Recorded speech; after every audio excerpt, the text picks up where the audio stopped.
We're now joined here on Super Bowl Radio Row by Mina Kimes. Mina, enjoying your week here in Los Angeles, in Anaheim, I guess? I am. I just learned what Who Day means, or the origin of Who Day, from you. It was a little underwhelming as far as the story goes, but I have been hearing Who Day a lot at Disneyland where I'm taping. Every now and then a gaggle of Bengals fans will walk by and just randomly scream Who Day. Just break out and chant. Yeah, it actually is pretty catchy, so.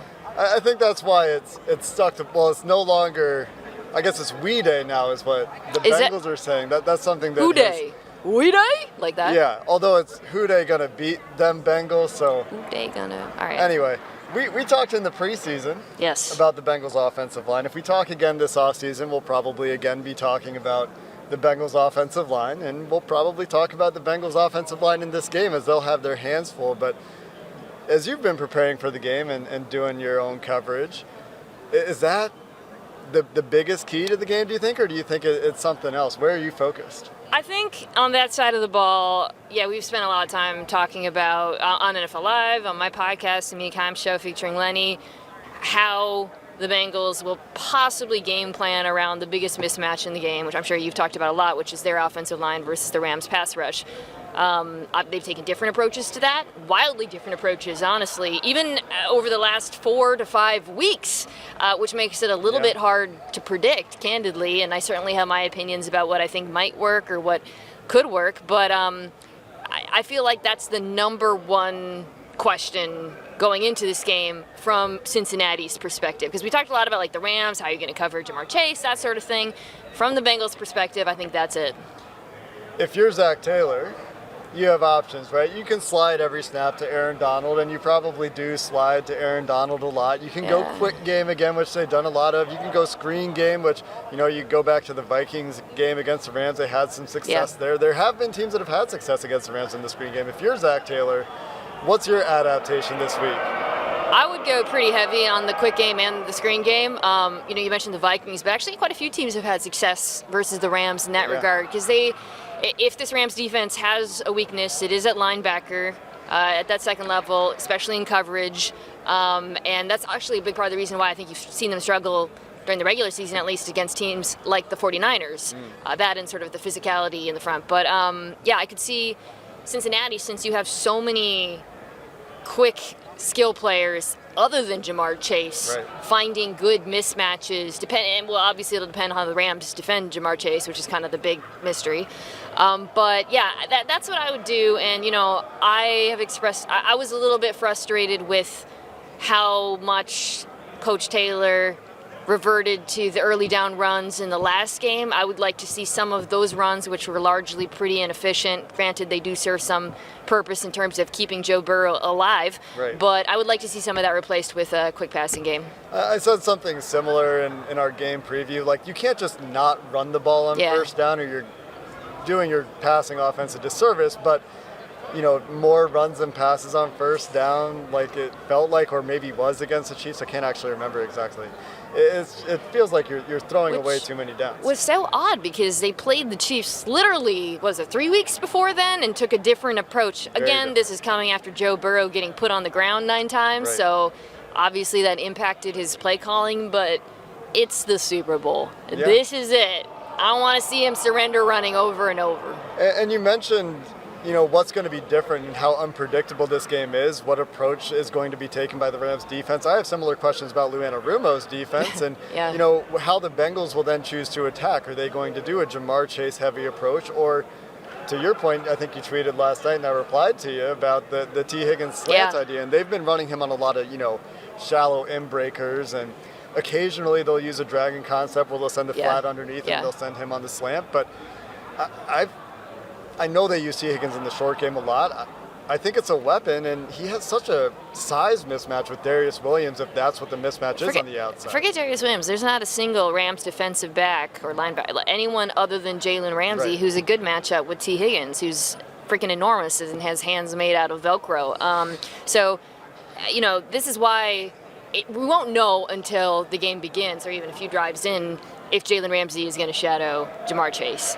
If he does, that makes life a lot easier for the rest of the Rams, of course, because then you can actually give someone help covering T. Higgins or whatever. But if not, which is entirely possible as well, or situationally, you got to think T will probably eat and get a significant amount of targets against this Rams defense because, like you said, outside of Jalen Ramsey, they're not that great. And just like Cooper Kupp is going to find mismatches, especially on the weak side when they go empty, Tyler Boyd might find some matchups against those linebackers you talked about. It's funny you mentioned the whole Jalen Ramsey thing, and it'll be interesting to see if the Bengals test Jalen Ramsey if they do get him on an island with Jamar Chase, and the Rams aren't afraid to put him on an island, obviously.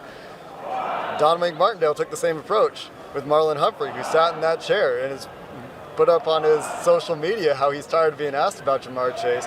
Obviously different players, but a really fun matchup. On the other side, I know you've been pretty complimentary of Lou Anarumo's defense and how they've been able to change things up, and that's one of my big questions. People have asked me, what's the approach going to be for Lou's defense, and well, I don't know, right? all I know is they're not going to blitz a lot. Right. I think we can safely say that against Matt Stafford. But, one thing I love for the Bengals about the Chiefs game is, if nothing else, he gave Sean McVay a lot to think about. Like, I don't know how much of that drop 8 they're going to use in the cover 1 robber, but Sean McVay knows now it's a possibility. Like, before that game, if the AFC Championship hadn't happened, I probably would say, they're probably going to play too high. Honestly, like, that's the approach that tends to work decently well against the Rams. You want to encourage them to run the ball. The Rams, some people seem to not be aware of this, are not a great running team at the moment, and I love those Bengals defensive tackles. I think they can hold up.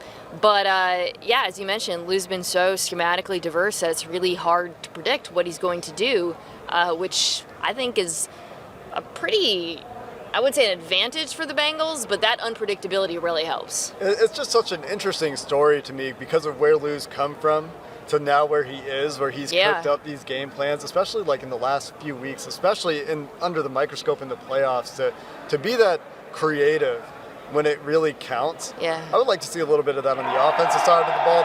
There's been discussion from Bengals fans like, let's get the RPO game going again, and can you do that in 2 weeks and get that far away from what they've been doing all year? If you're Lou Anarumo and you've found ways to take away Tyreek Hill, take away Travis Kelce when they're dropping the defensive end into the Travis Kelce window and they're bracketing Tyreek, is there something there that, because I don't think you can really drop 8 being under-gapped the way the Bengals were against the Chiefs. Like, they just left gaps alone. And you have these multiple threats. Well, Sean McVay will run if you do that. If Lou Anarumo does exactly what he did in the second half, he won't. He won't. But the Rams would attack it the way. And Sean McVay, is young, modern, whatever. That dude loves to run the football. Yeah. He's actually pretty conservative. Yeah. So I do think, if they dare them to run, they will run. And like I said, I think you'd rather live with them running than hitting Cooper Kupp or Odell Beckham Jr. as much as possible. Have you given a prediction for this game? Yeah, I think I try to give one and stick with it, and I think a couple weeks ago I went Rams 31, Bengals 28, which I think is a cover now, if I'm not mistaken. I believe it is. Everyone's actually surprised by that because I have it so high scoring. Yeah. And maybe it is a little too high scoring. Maybe 6 points. We'll see. I like the 3-point margin of victory for one team. Yeah. It's hard to say which team. I'm not in the business of predictions, but I know many are. I was curious to. I'm wrong a lot, so Lockdown Bengals listeners, it's probably a good thing that I picked the Rams. I feel like a lot of people say that too. But that it's a good thing. Here's what I'll say.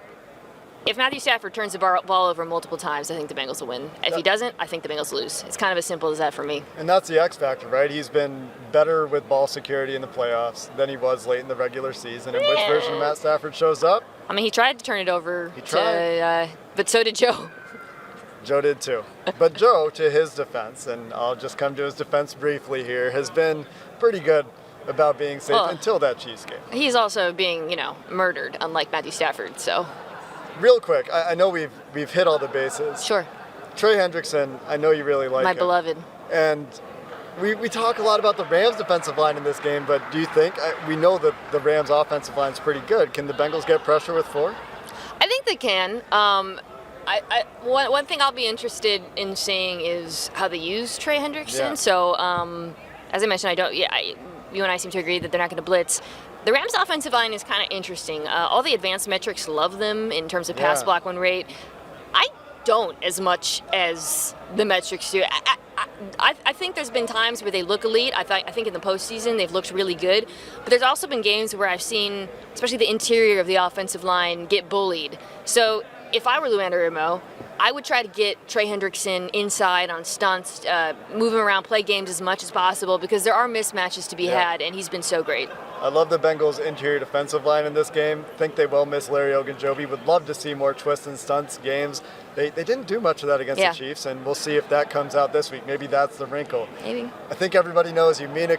She's got a great podcast. We've had her on the show before. Thanks so much for your time. Who dey? This episode of Locked On Bengals also brought to you by BetOnline.net. They've had you covered the entire football season. They'll have you covered for the Super Bowl with all the props we've been talking about this week here on Radio Row, and there's a lot of fun ones, although we have heard some consternation about betting on the coin flip. So make your own decisions there. But if it's not the coin flip, plenty of other props, odds, and lines for you at betonline.net. They will have you covered for the NBA season, the NHL season as well once the Super Bowl is finished.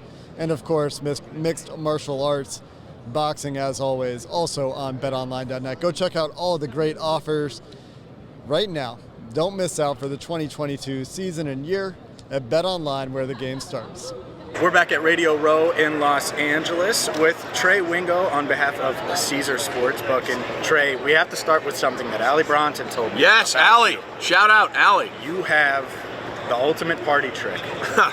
You know every Super Bowl final score and every MVP. And, well, we do host Locked On Bengals, so... 26-21, Super Bowl 16, Pontiac, Michigan, the final score. Great stop by Fred Dean at the goal line there, Joe Montana the MVP. Super Bowl 23, 2016, the final score in Miami.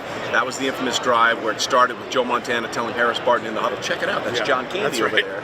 And Ray Horton is late on John Taylor in the end zone. Jerry Rice was the MVP, 20-16, the final score. Tim Crumright broke his leg early in that game. Sam Weiss was like, get up, Timmy, get up.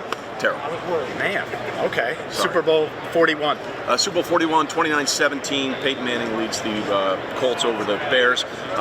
Devin Hester started the game with a kick return for a touchdown. That was the worst weather game ever. It was in Miami, poured the entire time, and the Colts were supposed to be an bad weather team. They ran the Bears into the ground in that game, and Peyton Manning was the MVP, although it probably should have been Dominic Rhodes, who was the running back, had a great game. He did have a great game, and it was an awful weather game. That's what I remember. And the best halftime show ever, Prince in the Rain, just nailing Purple Rain. They asked Prince, are you concerned it might rain during the halftime? And he said, I hope it pours.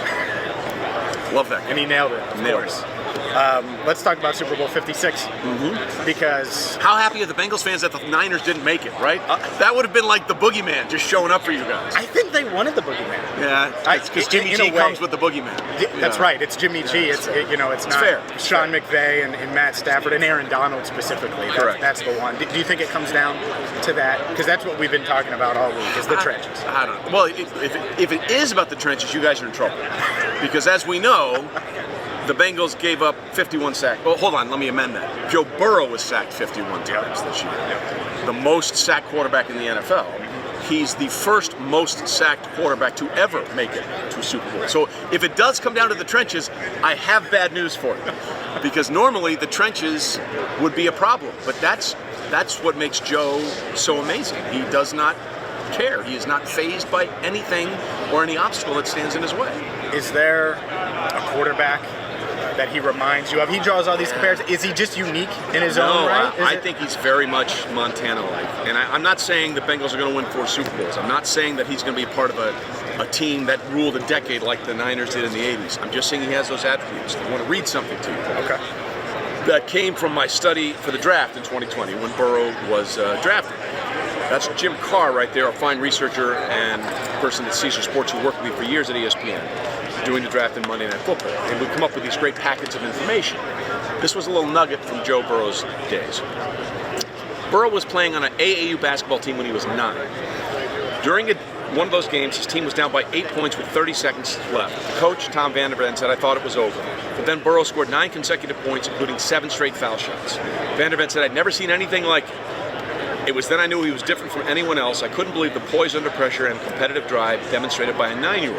After the game, Vanderven, who was a sociology professor at Ohio University, told his parents, Joe had the kind of qualities that you find in cops and first responders, as well as serial offenders. He has the kind of qualities those people have where his pulse doesn't change no matter the situation he finds himself in. So in other words, Joe Burrow could be the greatest criminal of all time or one of the greatest quarterbacks of all time. He has a disassociative property that nothing phases him. And I think that's his best attribute. I'm glad he chose the latter. He could be Dexter right now. Like literally he could be Dexter. But like that's his thing. Like just let's go back the last three games he's played. 4. The last 4 games he's played. Week 17 against the Chiefs, you're down 14-0. You're down 21-7. You're down 28-17. Unfazed, 34-31, Bengals win. Against the Raiders, they got down early. Okay, you're down early for a team that hasn't won a playoff game since 1991. No problem. Running out of bounds, inadvertent whistle, whatever, perfect throw, back of the end zone, touchdown. 9 times he's sacked in that game against the Titans. Playoff tying record. Makes the one throw necessary after the tipped interception over the cornerback in front of the safety, money back 52-yard field goal. Down 18 to the Chiefs at home. And the Chiefs, with all due respect, gacked that game away like I'd never seen anybody gack a game away. And the Bengals said, fine, we'll take it. Like Bill Belichick built a dynasty on the notion that more games are lost than won, so let's just not make the big mistakes. Burrow didn't make the big mistakes. The mistake was Andy Reid calling timeout before the challenge on the first drive. It was not executing at the end of the half. Like if they kick that field goal at the end of the half and the rest of the game plays out the way it did, the Chiefs are here and the Bengals are not. I mean, they made mistakes. Joe Burrow was calm and collected and never got rattled. He had before that game, his longest scramble on third down was 1 yard. And then on that 3rd and 6, he got 7, getting out of Chris Jones's reach. That's who he is in a nutshell. He'll never put up the best numbers, but if you give him an opportunity to steal a game, he'll take it. Yeah, and we've seen that multiple times. He's taken care of the ball over that stretch that you mentioned, outside of a few interceptions. Outside of Joe Burrow, what stands out about this matchup to you? What's the biggest make or break? Well, I thought about it a lot, and statistically, there's a million different ways you could break this down. But more often than not, the Super Bowl is about a mindset. The Bengals have no baggage. They have no baggage. In many ways, they kind of remind me of the Cowboys of '92. And I'm not saying they're going to win 3 Super Bowls in 4 years. I'm saying that team went into San Francisco in the NFC Championship game. Nobody expected them to beat the 49ers. They did. They didn't know losing. They didn't have any downside. Like, if you look at the Rams, Sean McVay already knows the price of losing a Super Bowl. Yeah. Aaron Donald knows the price of losing the Super Bowl. Jalen Ramsey knows the price of gacking away a 10-point lead in an AFC Championship game against the Patriots as a member of the Jaguars. If they start thinking about that stuff, and Matthew Stafford thinks about it's taking me this long to get here in a legacy-defining game, they could be in trouble. The Bengals are like young and dumb, for lack of a better term. Yeah. And sometimes that's the best way to be. It's funny you mention that. The Rams were built for this. Yeah. The Bengals, they might have thought they might make this run. Yeah. No one did. I'm in Cincinnati. 125-1 to start the season at the Caesars Sportsbook. 125-1, 3rd longest odds behind the Jets and the Texans. Which is crazy to think about. And here they are. Here they are. What other stuff? What other prop bets do you have at Caesars Sportsbook for Super Bowl 56? Well, we haven't had a safety since Super Bowl 48. That was the first snap of the game. Broncos over Peyton Manning's head, and they lost that one 43-8. Malcolm Smith, the MVP, by the way. Percy Harvin turned the second half kick for a touchdown that pretty much sealed the game. I thought Harvin was a dark horse candidate for MVP. Well, Malcolm Smith was like, really? Like, they had to pick somebody. This guy, It's one of those.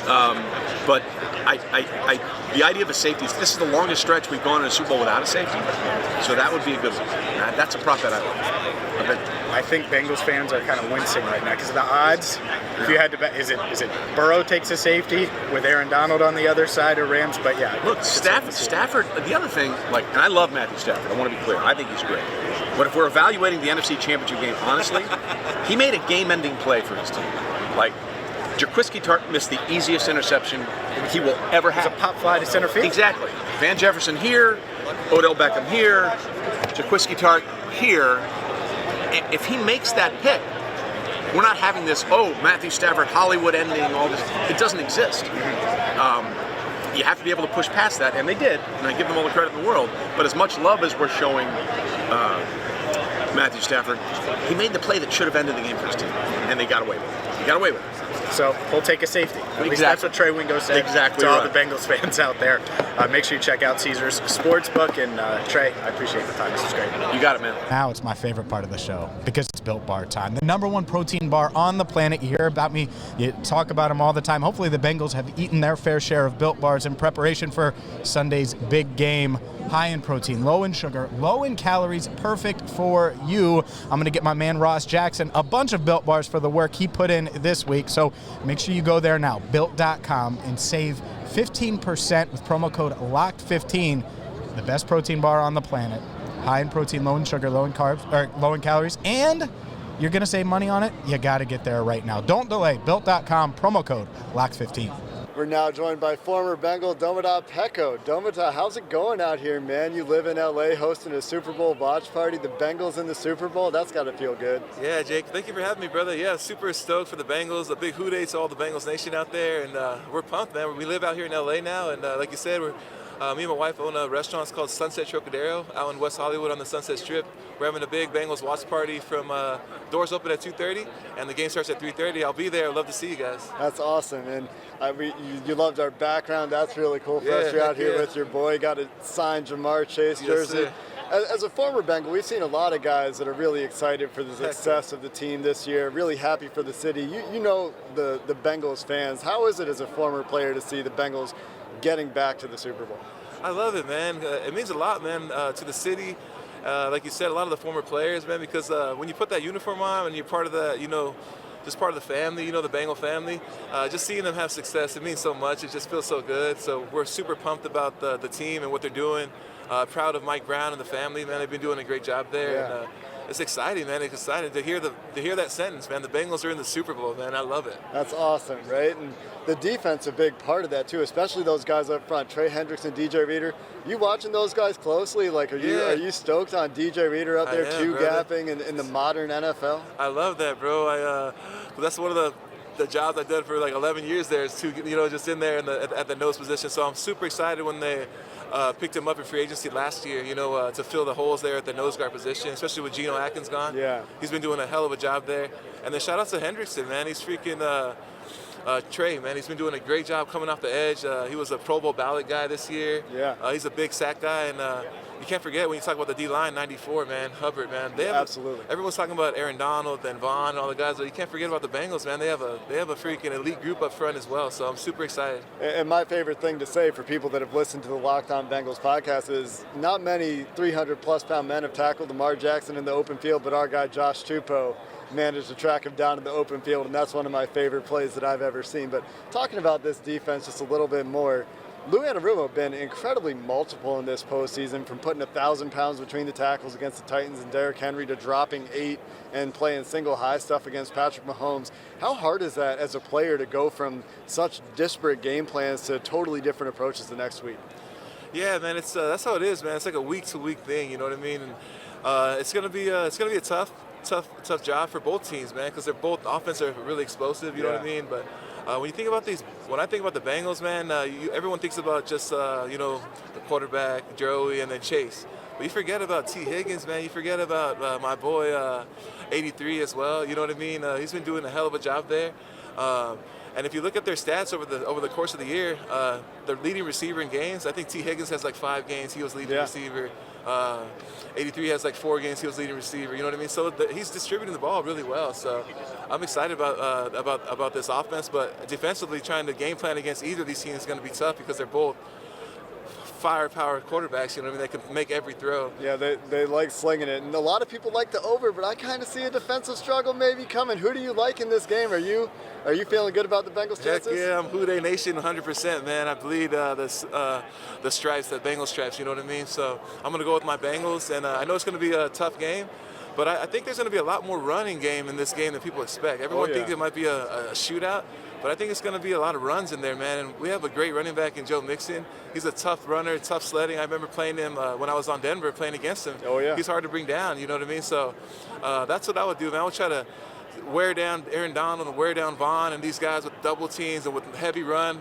And so that way they're not pinning their ears back and rushing the passer, that they got to play honest. And we saw the Bengals do that last week against the Chiefs. A lot of first down running game in that game. And you got to do that to help your offensive line out. Domata, really appreciate you taking a little bit of time with us out here on Radio Row for Locked On Bengals. And great to see you, man. Appreciate you guys here at Locked On, man. Much love, God bless, and a big hoo-day.